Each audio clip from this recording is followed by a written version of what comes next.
Réunis donc aujourd'hui pour le lancement du collectif Nouvelle Écologie dans le Var. Merci à Philippe Murer, président du collectif Nouvelle Écologie au niveau national, qui nous fait l'honneur d'être présent parmi nous aujourd'hui, ainsi que Eric Richard-Mos, qui en est le secrétaire général, et puis localement Pierre Mathieu, qui aura la responsabilité du collectif sur le département du Var. Nous nous sommes réunis aujourd'hui avec l'ensemble de l'équipe départementale du collectif, mais aussi de nombreux élus, et notamment symboliquement ici dans cette commune, nous sommes réunis le maire de Cogolin, Marc-Étienne Ansat, qui était parmi nous tout à l'heure. Quoi qu'il en soit, l'écologie n'a jamais été au Front National un sujet subalterne. Je l'évoquais tout à l'heure, j'ai moi-même, il y a 20 ans, quand j'ai débuté au Front National, le premier livre que j'ai lu du FN, c'est un livre sur l'écologie. Donc c'est un sujet qui a toujours intéressé le Front National, mais avec toujours réellement un manque de visibilité, notamment vis-à-vis des médias et des électeurs. Et donc l'objectif du collectif qui est lancé par Philippe Murer, c'est bien évidemment de casser cela et de bien démontrer aux électeurs que nous avons un projet et que Marine Le Pen a un projet sur ce sujet-là qui est ô combien important, et notamment dans notre département. Le collectif au niveau du département du Var n'est pas une coquille vide, contrairement à d'autres collectifs qui existent. Et pour preuve, c'est le soutien qu'a pu recevoir le collectif au niveau national, notamment celui d'une personnalité très connue dans notre département, Brigitte Bardot, qui apporte tout son soutien à ce collectif. En ce qui concerne la Fédération du Var, sachez que vous aurez l'intégralité du soutien de la Fédération dans le lancement, mais aussi dans la participation, parce que nous avons bien évidemment des élections très prochaines, les élections régionales, et l'environnement fait aussi partie d'une prérogative de la région. Donc bien évidemment, dans les deux sens, le collectif sera intégré dans la fédération, mais aussi dans cette équipe régionale pour les élections de décembre prochain. Voilà.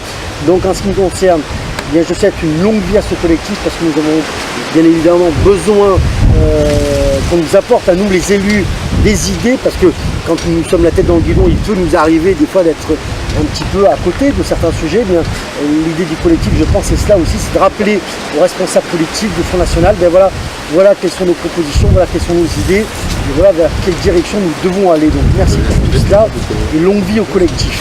Voilà, merci. Je laisse la parole donc au responsable départemental du collectif, Pierre Mathieu. Merci Frédéric, merci à Philippe et à Eric de venir nous apporter leur concours à ce lancement. Donc, je vais être très court. Je vais dire en préambule, il y a ceux qui agitent des drapeaux verts et il y a ceux qui sont pour une écologie patriote. Le collectif Nouvelle Écologie est pour ce type d'écologie. Une écologie qui est responsable, qui va vraiment travailler sur les problèmes, qui va être dans son objectif premier, qui va être pour rassembler les personnes de tous horizons, de toutes classes sociales, les personnes qui ont des compétences variées et des compétences dans tous les problèmes environnementaux. Le collectif Nouvelle Écologie Var va travailler et agir localement avec les Varois. Ça, c'est important. Les thèmes dans le département sont très nombreux. Je vais en citer quelques-uns. L'urbanisme, imperméabilisation des sols, l'eau. Bien entendu, dans le Var, un problème d'inondation. Vous allez mettre l'énergie.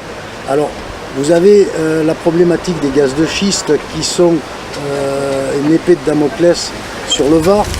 Et pourquoi pas travailler dans le photovoltaïque. Le soleil va plaider pour nous.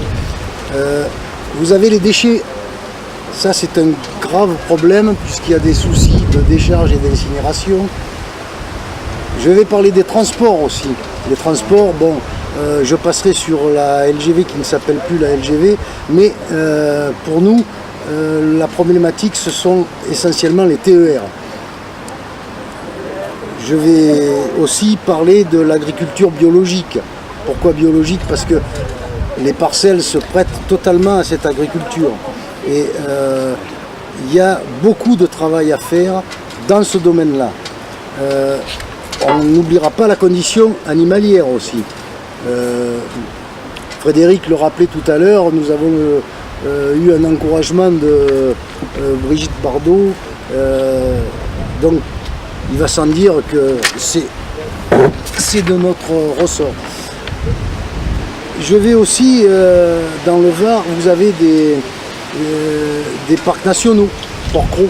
Vous avez aussi le conservatoire du littoral, avec Natura 2000.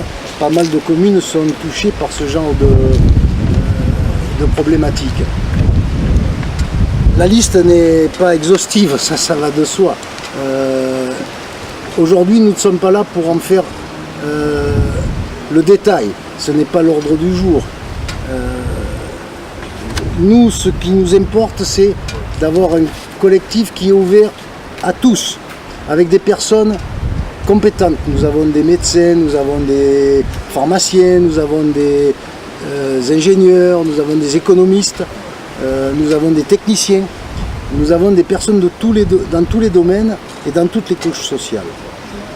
Le collectif varois est un collectif qui veut rassembler tous les Varois, qui veut rassembler autour d'idées fortes et d'idées, on va dire, nouvelles, des idées nouvelles pour l'écologie et pour toute la planète en réalité. Il faut prendre les problèmes totalement différemment que ce qu'on a pu les prendre jusqu'à présent. Compte tenu de l'interprétation nationale, régionale et départementale, il va sans dire que le collectif va s'occuper aussi de mettre une pierre à l'édifice national de l'écologie et du programme écologie de la France. Alors, j'en veux pour preuve, nous nous occupons aussi des problèmes de taffetas, pour lesquels il y a eu des manifestations dernièrement à Strasbourg. Bon, dès aujourd'hui, en conclusion, je voudrais faire appel à tous les Varois, à toutes leurs compétences, qui viennent nous rejoindre, qui viennent nous apporter leurs idées, parce que l'écologie, c'est eux. Et l'écologie, il faut que tout le monde apporte une pierre pour pouvoir avancer sereinement. Et c'est tout ce que j'ai à dire. Et je vais passer la parole à Eric, qui est juste à côté de moi. Merci beaucoup. Merci. Je vous en prie. Déjà, je tiens à remercier toute la Fédération du Var, à féliciter Pierre Mathieu, M. Boccaletti, Jean-Pierre Malpierre et tous ceux qui ont pu concourir à la création de cette antenne qui est lancée aujourd'hui, mais qui est déjà bien active et qui le sera de plus en plus à l'avenir. L'écologie, c'est quoi aujourd'hui? C'est pas grand chose, ou en tout cas politiquement c'est quelque chose qui est complètement dévoyé. Elle est aux mains de la gauche, aux mains d'Europe Écologie Les Verts et des socialistes en général, qui ont fait en sorte que l'écologie, qui devrait être un sujet à tous les Français, qui est à tous les Français, est totalement dévoyée, gâchée pour un parti internationaliste, pour un parti qui est plus intéressé par les questions sociétales que vraiment par les questions d'environnement. Nous voulons, nous, Collectif Écologie, et aujourd'hui dans le Var, apporter une nouvelle voie de l'écologie. Marine Le Pen nous a soutenus pour la création du collectif en décembre et nous a donné 3 objectifs pour faire en sorte que l'écologie appartienne à tous les Français, puisque l'écologie est vraiment ce qui manque le plus, ou l'une des choses pour lesquelles le besoin est le plus criant en France aujourd'hui. Nous mettons aujourd'hui fin, avec ce lancement dans le Var, de l'antenne du collectif Nouvelle Écologie, au monopole insolent sur l'écologie d'Europe Écologie Les Verts et de la gauche sur ces sujets. Nous sommes là pour rassembler un maximum de patriotes et qui aiment la nature, leur environnement, qui veulent une écologie qui soit enracinée. Et nous le voyons bien ici, dans un si beau département comme le Var, que les questions de terre, de terroir, d'amour charnel de notre environnement comptent et ont vocation à compter pour les générations futures. Rassembler un maximum de patriotes. Nous sommes également là pour travailler. Les régions ont un certain nombre de compétences et nous voulons force de proposition pour tous les partis politiques, mais notamment pour le Front National. Mais si nos propositions sont reprises par d'autres partis, c'est qu'on va dans le bon sens. Et une fois que nous avons travaillé, nous sommes là pour faire savoir, apporter une nouvelle voie de l'écologie dans le débat, et dans le débat varois et d'ailleurs de toute la région. Puisque nous avons déjà lancé une antenne du collectif dans le Var, puisque Il y a beaucoup de patriotes amoureux de la nature ici. Cette antenne est active. Cette antenne, je n'en doute pas une seconde, va travailler sur des sujets locaux comme nationaux. Je suis très optimiste et je pense que Philippe l'est également quant à la capacité de ce collectif à tirer vers le haut et à faire avancer la cause de l'écologie, de la vraie, dans le Var et dans cette belle région qu'est la Provence-Alpes-Côte d'Azur. Là, je vais passer la parole au président du collectif Nouvelle Écologie, Philippe Murer. Bon, merci Eric. Je vous remercie de nous accueillir dans si beau décor près du golfe de Saint-Tropez, dans les vignes de Minuty. On est vraiment dans le terroir. Donc, je remercie toutes les équipes. Donc, on voit ici Frédéric Bocaletti, Pierre Mathieu, et puis aussi ceux qui sont derrière et qui ne veulent pas venir, comme Jean-Pierre Malaspina. Qui a été l'organisateur de tout cela depuis le début. Voilà, tout à fait, et qui travaille aussi au Conseil programmatique national, et puis le FNJ et toutes les personnes qui sont présentes. Marc-Étienne Lansade qui nous a soutenus pour ce lancement également. Exactement. Donc effectivement, les Français sont très majoritairement favorables à l'écologie, mais il y a un vrai problème, c'est que depuis 20 ans qu'on en parle, depuis Kyoto en 1996, on voit que les choses ont avancé très lentement. Je m'amusais à regarder hier à ce sujet-là, c'est pas très amusant d'ailleurs, on est encore à négocier 20 ans plus tard les mêmes engagements sur la baisse du CO2, des émissions de CO2, alors que ces émissions ont augmenté à peu près de 30 ou 40%. Elles ont explosé pendant tout ce temps-là. Donc on voit bien que ces engagements internationaux ne fonctionnent pas. C'est effectivement du volontarisme national et concret qu'il nous faut. C'est pour ça d'une écologie enracinée dans la nation, à l'opposé de ces grands accords qui n'engagent à rien. C'est ce que j'ai montré donc dans le livre La transition énergétique, une énergie moins chère et 1 million d'emplois créés, qui donne dans le titre quelques idées, et qui montre que beaucoup de choses sont possibles, mais au niveau national. Alors certes, les mentalités sont lentes à changer, c'est un autre sujet. Certains jardiniers continuent à mettre n'importe quoi dans leur jardin, probablement parce qu'ils n'en sont pas conscients des dangers pour leur environnement, mais aussi pour leurs enfants. Alors qu'on peut effectivement faire autrement pour jardiner. On n'a qu'à regarder pour ça le nombre de produits toxiques vendus en jardinerie et qui sont généralement tête de gondole. Certes, les lobbies, et notamment ceux de la chimie, sont puissants et freinent parfois à tout crin les changements nécessaires, comme on le voit avec le problème des abeilles et des néonicotinoïdes. Mais effectivement, le principal responsable de cette inaction en France, ce sont les partis politiques traditionnels. Pour faire simple, l'écologie intéresse très peu l'UMP. L'ELV, c'est devenu le parti du n'importe quoi, donc il y a le point de vue sociétal, mais même au niveau écologique, ils veulent interdire très prochainement les diesels les plus performants à Paris, alors même qu'ils polluent autant que les véhicules à essence actuels. Les Verts veulent fermer les centrales nucléaires et se passer en même temps du pétrole. On ne comprend pas comment on va pouvoir changer toutes nos sources d'énergie en même temps. Ça paraît complètement irréaliste.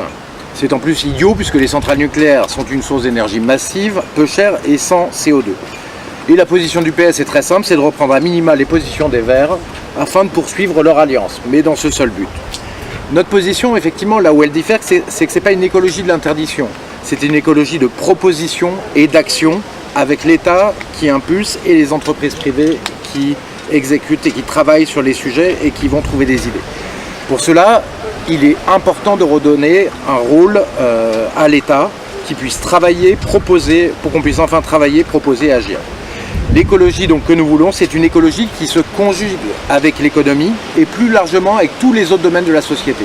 Et non une écologie qui va imposer à tous les domaines de la société sa vision. C'est une vision effectivement très différente. Donc le but est effectivement de rassembler l'ensemble des Français soucieux d'écologie qui ne se reconnaissent pas dans les propositions des autres partis, propositions de plus en plus faibles. Donc une partie des personnes travaillera sur les problèmes locaux, apportera des solutions, des idées, des propositions donc aux élus de la région et aux conseillers municipaux et à toutes les personnes de la région pour enrichir le débat et alimenter les structures locales du RBM. Et une autre partie aura vocation donc à travailler, comme Pierre Mathieu l'a déjà fait en venant il y a un mois, sur les problématiques nationales, puisqu'on se réunit tous les mois ou tous les 2 mois sur des problématiques nationales. Et chaque personne expose des sujets qui sont creusés à fond, présentés, et qui ont pour but d'être acceptés, validés par les membres du collectif, s'ils sont bons, et d'être repris ensuite plus tard. Alors, pour dire 2 mots du gaz de schiste, j'ai aussi regardé parce que je ne connais pas tout et je savais qu'il y avait du gaz de schiste dans le Var, mais pas à ce point-là. Il y a quand même un permis de forage donné en 2008 par Choupard, l'énergie LLC, une société située à Dallas, qui a 2/3 du Var à explorer, c'est 3/4 du Var à explorer si elle le veut. Donc autour de la commune de Brignoles et d'une partie des Alpes-Maritimes. évidemment, le vrai problème de ce gaz de schiste, c'est qu'on injecte de l'eau sous pression avec des produits ultra cancérigènes très dangereux et on ne sait pas ce que va devenir cette eau. Est-ce qu'elle va remonter à la surface et polluer à la surface, polluer les nappes phréatiques et poser des problèmes majeurs d'eau qui sont déjà un problème du département. Donc là, on voit que ça sera un double problème ou pas, personne n'en sait rien. Il y a d'ailleurs des scandales qui éclatent aux États-Unis, l'agence de l'environnement américaine qui s'est saisie du sujet. En tout cas, il est hors de question d'aller creuser, d'aller forer avec des produits chimiques pour aller prendre du gaz de schiste. La volonté du Front National est très très claire là-dessus et de bon sens. Je remarquerai que c'est pourtant l'idée de Nicolas Sarkozy qui s'est déclaré récemment favorable au gaz de schiste, alors même que pendant le Grenelle de l'environnement, il avait dit qu'il voulait interdire le gaz de schiste. Donc on voit la girouette Sarkozy qui s'agite dans un sens ou dans l'autre, mais sans aucune idée directrice. Sur l'énergie solaire, effectivement, dans cette région, il y a plein de choses à faire, puisque le solaire est forcément beaucoup plus rentable lorsqu'on a des régions ensoleillées. Pour donner un ordre d'idée, le solaire est maintenant 15% plus cher que les énergies fossiles et 30% que le nucléaire. Donc on arrive dans les ordres de grandeur, les prix ont été divisés par 50 ans en 20 ans, on arrive au même ordre de grandeur, ce qui montre qu'on peut bouger et qu'on peut faire des choses avec les énergies renouvelables, avec l'électricité et avec de l'hydrogène qui permet de les stocker. Donc en conclusion, donc je vous ai donné deux petites pistes de travail, mais il y en a plein d'autres, il y a un travail énorme. Et ça, comme d'habitude, ça va être votre enthousiasme, votre travail. Et on en a. Et surtout le bon sens du Front National, quoi, qui nous permettra de faire la différence et de faire de belles propositions. Je vous remercie. C'est moi qui vous remercie. Merci en tout cas à vous d'être venus et d'avoir soutenu notre lancement de collectif. Merci Frédéric de ta présence. Et bon vent. Et bon vent.